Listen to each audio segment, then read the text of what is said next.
Sur la carte du monde, l'Afrique, debout, semble tenir sur sa tête l'Europe. Le poids déposé directement sur l'Égypte, la Libye, l'Algérie et le Maroc. Le dos tourné à l'Arabie et l'Asie, puis un regard attentif fixé vers l'Amérique. Cette situation de l'Afrique n'est pas que géographique, mais aussi et surtout historique, et justifie en même temps sa situation économique. Jalousée pour ses richesses, l'Afrique entretient des relations avec beaucoup de pays hypocrites. Des relations dignes de pitié lorsqu'elles sont objectivement décrites. Telle est la relation qui existe entre la France et l'Afrique. Cette relation tristement célèbre qu'on appelle la France-Afrique. Elle est triste parce qu'elle contribue au sous-développement de l'Afrique sur les plans économiques, monétaires, diplomatiques et même militaires.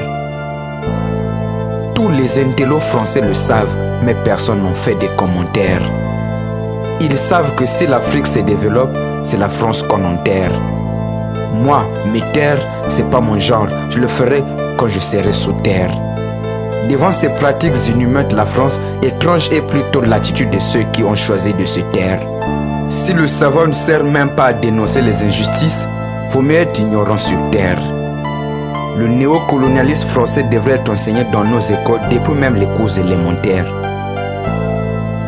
Les rares pays africains qui émergent sont des anciennes colonies de l'Angleterre. En Afrique, tous les pays qui sont plus en souffrance sont plus en souffrance. Mais les Africains sont toujours en transe quand on prononce le mot France, comme si en France personne n'était en souffrance. Paradoxal, l'Afrique a des frics, mais les Africains n'ont pas de fric. Constat évident, pour le comprendre, on n'a pas besoin d'être flic. La pauvreté de l'Afrique est donc voulue, préméditée, calculée. La France se réjouit, sans jamais le dire, de voir l'Afrique reculer. Elle développe en Afrique une politique d'aide trompe-l'œil. Les années passent, mais c'est toujours pareil. Oui, l'aide française au développement de l'Afrique n'est qu'une illusion qui trompe nos sens. Aider l'Afrique à se développer avec son propre argent est un non-sens. La France-Afrique est une arnaque à ciel ouvert. Heureusement, les Africains commencent à avoir les yeux ouverts. Presque tous les pays africains en souffrance sont en souffrance. Le plus grand problème de l'Afrique, c'est donc la France. Et la solution des problèmes de l'Afrique me semble être le panafricanisme. Oui, pour le progrès de l'Afrique, on a besoin de l'unité et de la solidarité du peuple africain, pas du séparatisme. La France-Afrique est un passé qui ne passe pas. Une colonisation qui ne finit pas. C'est un empire qui ne veut pas mourir.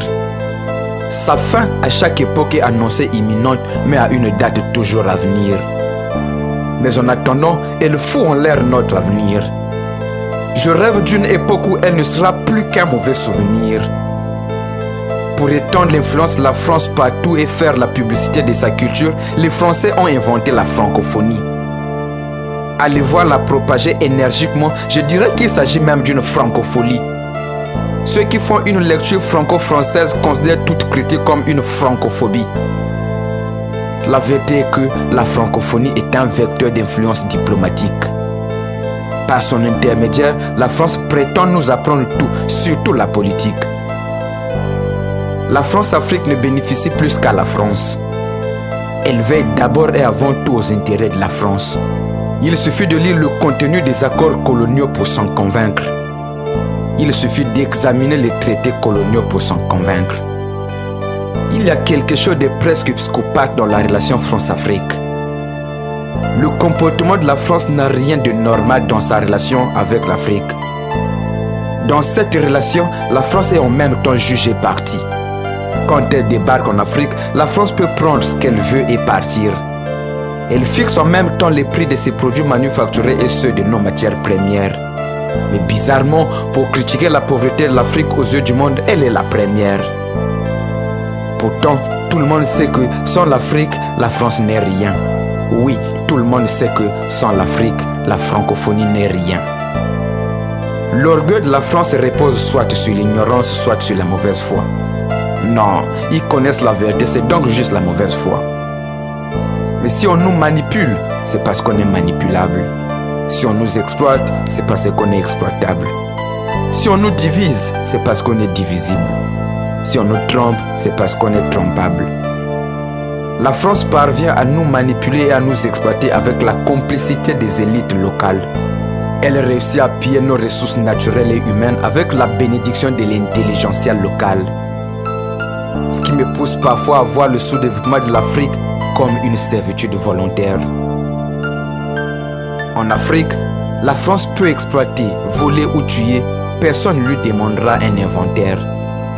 C'est de telles relations à sens unique qu'il faut à tout prix couper. La comédie a trop duré, la France-Afrique est une relation à couper. Et on n'a pas besoin d'un messie ou d'un faiseur de miracles, mais des courageux, comme Sékou Touré qui savent dire non. Des relations gagnant-gagnant, voilà ce dont l'Afrique a besoin maintenant.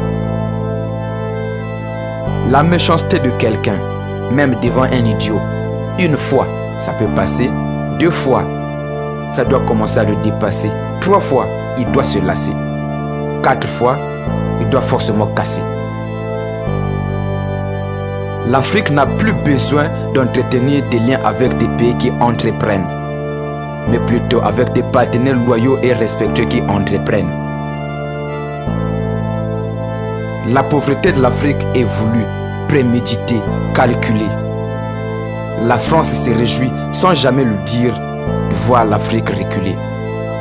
Elle développe en Afrique une politique d'aide trompe-l'œil.